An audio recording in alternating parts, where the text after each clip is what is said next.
जय हिंद। आज हम लोग चर्चा करेंगे यूएनओ का एक बहुत ही इम्पोर्टेंट टॉपिक सुरक्षा परिषद के बारे में। इसके पहले वाला वीडियो में हम बता चुके हैं कि यूएनओ जो है वो 6 अलग अलग भागों में किस तरह से काम करता है। उसमें से 5 मैं समझा चुका हूँ ऑलरेडी आप लोगों को, और छठा में मैं बताया था कि सुरक्षा परिषद को मैं एक अलग वीडियो में पढ़ाऊँगा। ठीक है, तो आज चर्चा करेंगे कि यूएनओ का जो एक छठा अंग है, जो यूएनओ का छठा अंग जिसे हम लोग सुरक्षा परिषद कहते हैं, सिक्योरिटी काउंसिल कहते हैं, तो वो सिक्योरिटी काउंसिल का काम क्या है, इसके बारे में आज हम लोग अध्ययन करेंगे। इसी में हम लोग जानेंगे कि आखिर वीटो पावर क्या है। जो 5 अस्थाई मेंबर होते हैं सुरक्षा परिषद में, यूएनओ के सुरक्षा परिषद में, उसमें जो 5 मेंबर्स को वीटो पावर दिया गया, वो वीटो पावर क्या है उसके बारे में आज हम लोग इस वीडियो में चर्चा करेंगे। चलिए शुरू करते हैं। सबसे पहले देखते हैं सुरक्षा परिषद जो है ना। सुरक्षा परिषद जो है यूएनओ का एक भाग है, यूएनओ का एक भाग है। और सुरक्षा परिषद में टोटल 10 + 5 टोटल 15 सदस्य होते हैं। मैं पिछले वीडियो में भी बता चुका हूँ। 10 सदस्य जो होते हैं वो अस्थायी होते हैं और इनको अल्फाबेटिकली इलेक्ट किया जाता है।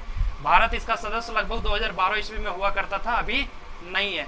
लेकिन 5 सदस्य जो होते हैं वो अस्थायी सदस्य होते हैं, और 5 सदस्य जो अस्थायी सदस्य होते हैं उन्हीं को वीटो पावर रहता है। अब समझेंगे कि वीटो पावर क्या है। तो सबसे पहले देखते हैं वीटो पावर को समझने से पहले कि वीटो पावर है किन किन के पास। तो रसिया, यूएसए, ब्रिटेन, चाइना और फ्रांस, ये 5 ऐसे देश है जो सुरक्षा परिषद के परमानेंट मेंबर है, और इन्हीं 5 के पास क्या है, तो वीटो पावर है। वीटो पावर का प्रयोग कहाँ कहाँ किया जाता है। देखिए क्या होता है कि जब यूएनओ जो चूंकि 193 कंट्री का एक समूह है, और यहाँ पे 193 कंट्रीज के सारे हेड आकर के बैठते हैं जब भी मीटिंग इसकी बैठक होती है सितंबर ऑफ पर ईयर में। तो यहाँ पे क्या होता है कि अगर किसी भी तरह का विधेयक को पारित करना है, तो किसी भी विधेयक को पारित करने के लिए बाकी 100 सदस्य जो 193 सदस्यों में से ये 5 की सहमति जरूर होनी चाहिए। ठीक है, चाहे पूरी दुनिया कह दे कि ठीक है हम इसकी समर्थन करते हैं, लेकिन अगर ये 5 सदस्य में से एक भी कह दिया कि नहीं हम इसका समर्थन नहीं करते हैं, तो वो लाख कोशिश किया जाए लेकिन वो रिजोल्यूशन जो है, वो विधेयक जो है वो पारित नहीं किया जा सकता। यही है वीटो पावर। वीटो पावर का मतलब है कि ये 5 देशों में से अगर कोई भी नकारात्मक अपना मुहर लगा दिया तो विधेयक जो है वो पारित नहीं होगा। कहाँ पे, तो यूएनओ में। और यूएनओ में हम लोग जानते हैं टोटल 193 कंट्रीज है। तो इट मीन्स हम लोग कह सकते हैं कि 193 कंट्रीज में से ये 5 कंट्री जो है इसी पे यूएनओ चलता है ना। कैसे चलता है उसको अभी हम लोग आगे समझेंगे। देखिए, तो किसी भी विधेयक को पास कराने के लिए क्या चाहिए, तो 5 देशों की सहमति जरूरी है। इसमें अगर एक भी देश नकारात्मक वोट अपना डाल दिया, अगर कह दिया कि हम इस विधेयक पर वीटो करते हैं, तो वो विधेयक, वो रिजोल्यूशन जो है वो पास नहीं होगा। ठीक है, अब हम लोग देखते हैं, ये था वीटो पावर। अब हम लोग देखते हैं कि भारत को इसमें वीटो पावर मिलना चाहिए या फिर नहीं मिलना चाहिए, या फिर भारत को ये जो 5 देश है इसमें, उसमें से 5 परमानेंट कंट्रीज में से भारत को जोड़ा जाना चाहिए छठा कंट्रीज के रूप में, या फिर नहीं जोड़ा जाना चाहिए, उसके बारे में हम लोग समझेंगे। तो देखते हैं कि भारत को वीटो पावर मिलना चाहिए या फिर नहीं मिलना चाहिए। तो सबसे पहले यस में देखते हैं कि मिलना चाहिए, है ना। हाँ, मिलना चाहिए। क्या रीजन हो सकता है जहाँ पे भारत जो है वो स्ट्रॉन्ग है यूएनओ में अपना वीटो पावर लेने के लिए या फिर अस्थायी सदस्य लेने के लिए। सबसे पहले देखते हैं, भारत जो है वो यूएनओ के संस्थापक है। यूएनओ के संस्थापक का मतलब है कि जब 1945 में लीग ऑफ नेशन से इसका नाम बदल करके रूजवेल्ट के द्वारा यूएनओ, यूनाइटेड नेशन ऑर्गेनाइजेशन कर दिया गया था, उस समय भारत गुलाम होने के बावजूद भी इसका जो अस्थाई सदस्य बना था, इसका मेंबरशिप लिया था। सोचिए उस समय हम आज़ाद भी नहीं हुए थे। 1945 में हम गुलाम थे, अंग्रेजों के गुलाम थे। 1947 में जाकर के हमको आज़ादी मिली है। फिर भी उसके बावजूद हम लोग जब 1945 में 1945 ईस्वी में यूएनओ का जब गठन हुआ था, रूजवेल्ट के द्वारा किया गया था, लीग ऑफ नेशन को बदल करके यूएनओ बताया गया था, उस समय हमारा भारत जो है वो इसमें क्या लिया, एक सदस्य बना था। इसलिए हम लोग कह सकते हैं भारत जो है वो यूएनओ का संस्थापक है। संस्थापक का मतलब है कि जब यूएनओ का स्थापना हो रहा था उसी समय से भारत जो है उसका सदस्य है, इसलिए इसको वीटो पावर मिलना चाहिए। पहला कारण। दूसरा कारण क्या कह रहा है कि भारत दुनिया का सबसे बड़ा लोकतंत्र। अब देखो, यूएनओ का एक नियम है कि भारत दुनिया के जो सबसे बड़ा लोकतंत्र है उसको अस्थायी सदस्य मिलना चाहिए, है ना। आप इतिहास पलट के देख लीजिए भले ही चाइना जो हमारे से हमसे पॉपुलेशन में ज़्यादा है, लेकिन वहाँ पे वोट लोग नहीं डालते हैं। सबसे बड़ा अगर कोई लोकतांत्रिक देश है जहाँ पे सबसे अधिक संख्या में लोग वोट डालते हैं, वो भारत है। तो यहाँ पे भारत के पास पॉजिटिव पॉइंट है कि भारत को यूएनओ का मतलब अस्थायी सदस्यता मिलना चाहिए। क्यों मिलना चाहिए? क्योंकि ये दुनिया का सबसे बड़ा लोकतांत्रिक देश है, यहाँ पे सबसे ज़्यादा लोग जो है वो वोट डालते हैं अकॉर्डिंग टू यूएनओ रूल।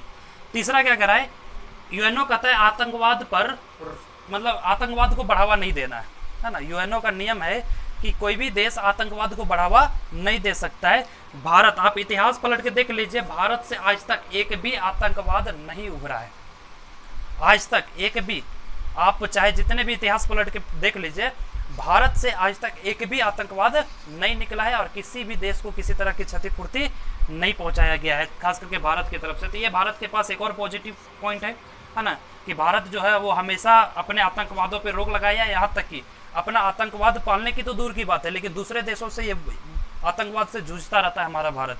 ठीक है, तो यहाँ पे क्या है, भारत को एक प्लस पॉइंट है।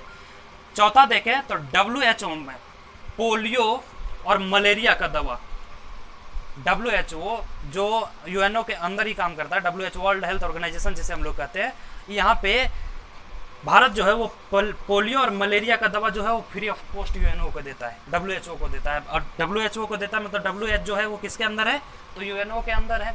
अब WHO को जब भारत पोलियो और मलेरिया का दवा फ्री में दे रहा है ना, तो ये इसका एक पॉजिटिव पॉइंट बन जा रहा है कि भारत जो है वो यूएनओ को काफ़ी मदद भी करता है ना। उसके बाद शांति स्थापना के लिए, अब देखिए सिर्फ भारत पोलियो और मलेरिया का दवा ही नहीं देता है, बल्कि अगर किसी देश में लोकतंत्र स्थापित करना हो या फिर किसी भी देश में शांति स्थापित करना हो, तो वहाँ पे सबसे ज़्यादा सैनिक जो है वो हमारे भारत से भेजे जाते हैं, भारत और बांग्लादेश से भेजे जाते हैं, है ना। तो ये कुछ पॉइंट्स थे जिनके जरिए भारत को मतलब एक पॉजिटिव चांस मिलता है कि भारत को वीटो पावर यूएनओ में मिलना चाहिए। अब देखते हैं इसका कुछ नकारात्मक, मतलब भारत को वीटो पावर क्यों नहीं मिलना चाहिए। अभी हम लोग देखें भारत को वीटो पावर क्यों मिलना चाहिए, अब देखते हैं क्यों नहीं मिलना चाहिए। एनपीटी और सीटीबीटी पर भारत जो है वो साइन नहीं किया। अभी एनपीटी और सीटीबीटी का फुल फॉर्म आगे बताएंगे। सबसे पहले समझिए एनपीटी क्या है और सीटीबीटी क्या है, और भारत इस पर साइन क्यों नहीं कर रहा है ना। तो भारत जो है वो एनपीटी और सीटीबीटी पे साइन नहीं किया, इसलिए नहीं किया है, एनपीटी जो है वो एक संस्था है, इनका कहना है कि आप परमाणु बम नहीं रख सकते हैं, है ना। अब बताइए भारत अगर परमाणु बम नहीं रखेगा तो हमारे जो पड़ोस के दो ऐसे देश हैं जैसे पाकिस्तान और चाइना, ये हमारा अनुसार परमाणु बम को हटा दिए तो क्या गारंटी कि मतलब चाइना जो हमको बख्शेगा या फिर नहीं। पाकिस्तान भी क्या है तो परमाणु से लैस एक देश है ना, उसके पास भी परमाणु हथियार है, चाइना के पास भी परमाणु हथियार है, तो हम कैसे हटा दें, है ना। इसलिए भारत ने एनपीटी पे साइन नहीं किया। दूसरा सीटीबीटी क्या है, सीटीबीटी भी एक संस्था है, ये कहता है कि आप किसी भी तरह का परमाणु परीक्षण नहीं कर सकते हैं, है ना। इसका नियम है आपको परमाणु परीक्षण करना भी है तो आप 3 जगह पे नहीं कर सकते हैं, मतलब कहीं पे भी नहीं कर सकते हैं, ना ही आप जमीन पे कर सकते हैं, ना हवा में कर सकते हैं, ना पानी में कर सकते हैं, है ना। इसलिए भारत यहाँ पे साइन नहीं किया। हालांकि भारत जो हमारा परीक्षण जरूर किया है, लेकिन इसका नियम को ध्यान में रखते हुए किया है। क्या किया है, इसका नियम क्या है कि ना आप जमीन में कर सकते हैं, ना पानी पे कर सकते हैं, ना हवा में कर सकते हैं। तो कहाँ हमारा भारत जमीन पे किया, कहाँ पानी में किया है, कहाँ हवा में किया है। हमारा भारत जो परमाणु परीक्षण 1974 ईस्वी में किया है वो पृथ्वी के अंदर किया है। कहाँ पे किया है, पृथ्वी के अंदर। तो एक तरह से जब वो इस पे साइन नहीं किया तो उसका उल्लंघन भी तो नहीं किया है, इस वजह से यहाँ भी एक भारत को क्या है एक पॉजिटिव पॉइंट मिल जाता है। यहाँ पे कह सकता है कि सीटीबीटी में अगर हम साइन नहीं किए हैं तो सीटीबीटी का नियम का उल्लंघन भी तो नहीं किए हैं। रह गया सवाल एनपीटी। एनपीटी हम पे तो हम साइन तभी करेंगे जब पूरा दुनिया जो है वो परमाणु बम हटाने के लिए तैयार हो जाएगा, तो हम भी स्वेच्छा से हटा देंगे। अगर पूरी दुनिया परमाणु बम नहीं हटाती है तो हम क्यों हटाएंगे भाई। और स्वाभाविक है कि हटा देने के बाद फिर हमारा कंडीशन क्या होगा, वो फिर दुनिया इसकी रिस्क थोड़ी लेगी, इसलिए हम एनपीटी पे साइन नहीं करेंगे।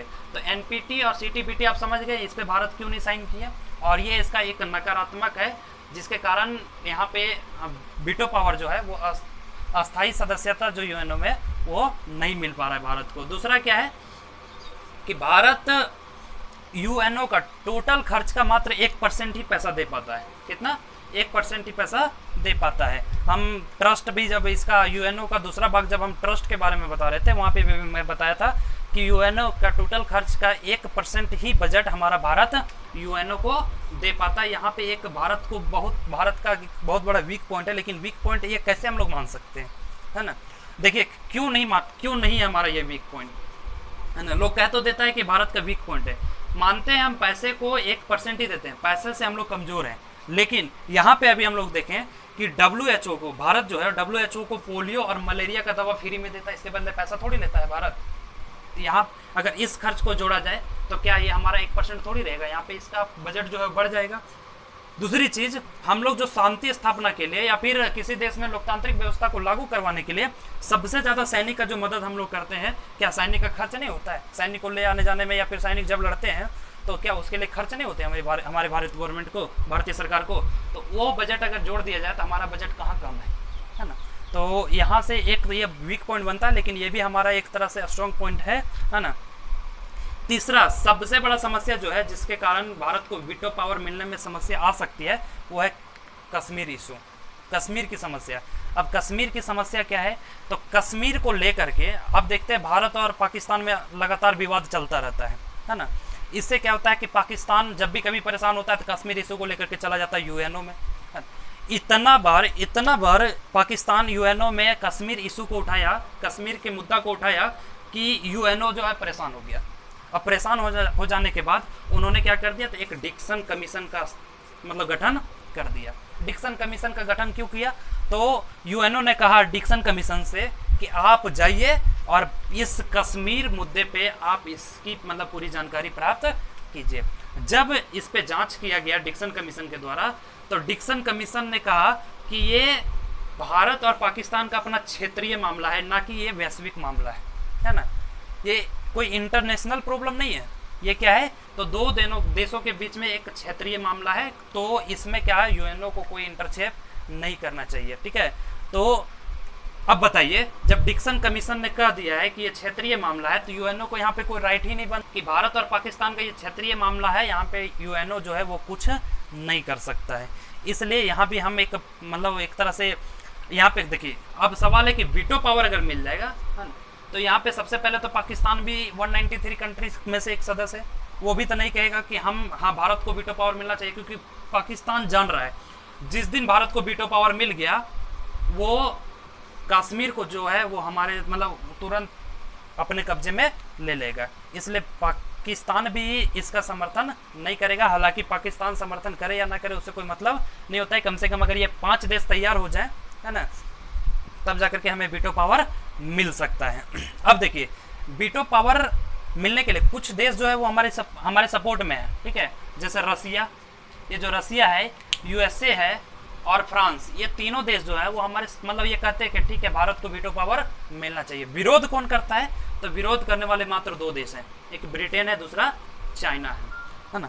ब्रिटेन भी मतलब कुछ हद तक वो मान रहा है, ब्रिटेन का कहना है कि हाँ भारत को अस्थायी सदस्यता दे दिया जाए सुरक्षा परिषद में, भारत को ये 5 में से मतलब अस्थायी सदस्यता दे दिया जाए, लेकिन उसे वीटो पावर नहीं दिया जाएगा। अब बताइए ये कौन सी कहानी है कि आप अस्थायी सदस्यता देंगे लेकिन वीटो पावर नहीं देंगे। लेकिन हालांकि भारत भी इस पे बहुत मतलब एक सोच विचार के काम कर रहा है कि ठीक है ब्रिटेन के साथ वो एग्री है, हमारा भारत जो है वो ब्रिटेन के बातों पे एग्री है, क्योंकि भारत जान रहा है कि एक बार हमें अस्थायी सदस्यता यहाँ पे मिल जाए तो हम इसी को एक बहुत बड़ा मुद्दा बना सकते हैं कि भैया ये कौन सा नियम है कि 6 में से 5 देश, 6 देश अस्थायी सदस्य हैं, जिसमें से 5 देश को वीटो पावर है और एक देश जो नया अस्थायी सदस्य बना है उसको वीटो पावर क्यों नहीं है ना। तो एक सीढ़ी चढ़ेंगे फिर दूसरा सीढ़ी आसान हो जाएगा। हालांकि ब्रिटेन जो है वो हमारा बहुत ज़्यादा ये नहीं कर रहा है, लेकिन सबसे बड़ा जो अड़ंगा अड़ा रहा है वो चीन अड़ा रहा है। अब चीन कैसे अड़ंगा अड़ा रहा है वो देखिए, है ना। चीन जानता है कि जहां भारत को वीटो पावर मिल गया, है ना, ये क्या करेगा, कश्मीर को ले लेगा। और कश्मीर में आप जानते हैं ये चीन से पाकिस्तान तक एक रोड बनाया हुआ है, ठीक है, वो चला जाएगा। इससे बहुत सारे घाटा हैं। इससे क्या है कि बहुत सारे मामला ऐसे आ जाएंगे जहां पे भारत वीटो करना शुरू कर देगा चीन के खिलाफ। इसलिए चीन जो है वो कभी तैयार नहीं होता है कि भारत को वीटो पावर या फिर अस्थायी सदस्य बनना चाहिए, किसमें, तो यूएनओ के सुरक्षा परिषद में। अब चीन को देखिए, चीन को एक जगह पे दबाया जा सकता है, ऐसा थोड़ी है कि चीन अगर उसका विरोध कर रहा है तो उसका तोड़ नहीं है। सो देखिए इसका तोड़ क्या है, MTCR एक MTCR एक संस्था है ना, ये क्या करती है, एक मिसाइल बेचने वाली संस्था है, इसका फुल फॉर्म अभी नीचे हम बताएंगे। MTCR जो है वो मिसाइल बेचने वाली एक संस्था है, और हम और आप जानते हैं कि चाइना जो है वो सबसे अधिक मात्रा में खतरनाक मिसाइल बनाती है। अब ये बेच नहीं सकता है, क्यों? क्योंकि MTCR में चाइना ने साइन नहीं किया है, इसमें सदस्यता नहीं लिया है। भारत यहाँ पे क्या हो सकता है, तब बराबरी के मतलब बराबरी में खड़ा हो सकता है। भारत क्या करता है, भारत में MTCR में क्या है, उसमें वीटो पावर है भारत को। जिस तरह से चाइना को यहाँ पे वीटो पावर है, भारत को MTCR में वीटो पावर है। यहाँ पे भारत मिसाइल बेच भी सकता है और दूसरे देशों से खरीद सकता है, लेकिन चीन को यहाँ पे वीटो पावर नहीं, यहाँ पे नहीं कोई सदस्यता है। अब भारत को चीन के सामने एक बात रखनी चाहिए कि एक काम करो, तुम्हें मैं इसमें चीन को MTCR में हम जो है वो वीटो पावर दिला देते हैं, अस्थायी सदस्यता दिला देते हैं, बदले में चीन जो है वो मुझे तो सिक्योरिटी काउंसिल जो है UNO का, उसमें हमें क्या दिला दे, तो वीटो पावर दिला दे। यहाँ पे क्या हो सकता है, तो चीन और भारत जो है वो आमने सामने जब खड़ा होगा तो ये बराबरी में खड़ा हो सकता है। क्यों? क्योंकि MTCR जो है उसमें हमारा भारत को वीटो पावर है, जबकि UNO में जो है उसको मतलब उसमें चीन को वीटो पावर है। तो ये दोनों क्या कर सकता है, तो एक दूसरे से एक तरह का समझ लिया कि कंप्रोमाइज कर सकता है। ठीक है, तो यहाँ से हम लोग चीन को भी पछाड़ सकते हैं। हालांकि देखिए अभी हमारा भारत को वीटो पावर मिलता कब तक है, अभी तो इसकी कोई चांस तो नहीं लग रही है। अब देखते हैं UNO में, क्योंकि UNO एक बहुत बड़ा संस्था है, तो इसमें जो भाषाएं और टोटल 193 कंट्रीज इसमें बैठते हैं, है ना। टोटल सदस्यों की संख्या कितनी है, तो 193 देश है। अब 193 देश सब अलग अलग भाषा में अगर अपने अपने भाषा में बोलना शुरू कर दे तो शोर शराबा हो जाएगा। इसलिए UNO में क्या कर दिया, तो कुछ भाषा को गठित कर दिया गया है। कुछ भाषा जैसे इंग्लिश, UNO का अगर भाषा देखा जाए तो वो कौन सा है, इंग्लिश, चाइनीज, स्पेनिश, अरबी, रशियन और फ्रेंच। ये कुछ भाषाएं जो है वो UNO के भाषा में लैंग्वेज में सम्मिलित किया गया है। चाइनीज को ही आपको कहीं कहीं मंडारिन लिखा हुआ मिलेगा, तो मंडारिन का मतलब ही चाइनीज होता है। तो वो भाषा कौन कौन सा है, इंग्लिश, चाइनीज, स्पेनिश, अरबी, रशियन और फ्रेंच। ये जो भाषाएं हैं वो UNO में चलते हैं। ठीक है, UNO में ये भाषा को, ये इन सारे भाषाओं को लागू किया गया है। अब UNO में जो रिटेन वर्क होता है, चूँकि UNO में बहुत सारे अगर मान ले विधेयक पास हुआ, बहुत सारे रेजोल्यूशन पास हुआ, बहुत सारे नियम बनाने हैं, तो उसमें रिटेन वर्क क्या होगा, भाई हिंदुस्तान हिंदी में करके दे दे तो फिर वहाँ पे दिक्कत हो जाएगा। सब कंट्रीज अपने अपने भाषा में करके दे दे तो दिक्कत हो जाएगा। इसलिए UNO का जो ऑफिशियल वर्क होता है, जो रिटेन होता है, वो किस में होता है, तो इंग्लिश और फ्रेंच की भाषा में होता है। हालांकि इसमें एक और नया भाषा जोड़ा गया है, वो न्यू लैंग्वेज कौन सा है, तो अरबी भाषा जोड़ा गया है। तो अभी फिलहाल 2 भाषा है, तीसरा भाषा कौन सा जोड़ा गया है, अरबी भाषा। जो मतलब ये 3 भाषा जो है वो ऑफिशियल वर्क के लिए यूज होंगे। हालांकि बोलने के लिए इन सारी भाषाओं को छूट दिया गया है, जैसे इंग्लिश, चाइनीज, स्पेनिश, अरबी, रशियन और फ्रेंच, इन सारी भाषाओं को छूट दिया गया है। अब देखिए यहाँ पे कुछ यहाँ नाम आ रहे थे, जैसे NPT, CTBT और यहाँ पे एक और आया था MTCR। मतलब इनके फुल फॉर्म के बारे में हम लोग जानते हैं। देखते हैं NPT का फुल फॉर्म क्या होता है। तो NPT का फुल फॉर्म होता है non proliferation treaty. Non proliferation treaty का मतलब है कि आप किस मतलब परमाणु बम को, परमाणु हथियार को नहीं रख सकते हैं। ठीक है। CTBT में अभी बताया कि CTBT का सबसे पहले फुल फॉर्म देखते हैं, the comprehensive nuclear test ban treaty. देखिए यहाँ पे न्यूक्लियर टेस्ट पे बैन लगाया गया है। ठीक है, मतलब CTBT कहता है कि आप किसी भी तरह का परमाणु परीक्षण नहीं कर सकते, परमाणु परीक्षण नहीं कर सकते। जबकि भारत 2 बार परमाणु परीक्षण किया है, पोखरान में किया था 1974 में, और फिर शक्ति 98 करके 1998 में जब अटल बिहारी वाजपेयी की सरकार थी उस समय किया था। हालांकि जब दोनों बार वो टेस्ट किया है, जब परमाणु हथियार का टेस्ट किया है, तो दोनों बार CTBT के नियमों को ध्यान में रखते हुए किया गया है। CTBT ये भी नहीं कर सकता है कि भारत जो है वो CTBT के नियमों का उल्लंघन किया है। MTCR देखते हैं, MTCR का फुल फॉर्म क्या होता है, तो मिसाइल टेक्नोलॉजी कंट्रोल रिजाइम, है ना। इसका मतलब क्या है कि ये जो MTCR जो है, इसमें क्या है कि हथियार बेचने के लिए इसका सदस्यता लेना जरूरी है, जो कि चाइना के पास नहीं है। यहीं पे भारत जो है वो चाइना को दबा सकता है, पिछाड़ सकता है, और फिर जब एक बार चाइना अग्री हो जाए तो हमें वीटो पावर मिलना UNO में आसान हो जाएगा। हालांकि अभी तक वीटो पावर मिला नहीं है, देखते हैं आगे क्या होता है। मिलेंगे अगले वीडियो में, तब तक के लिए जय हिंद।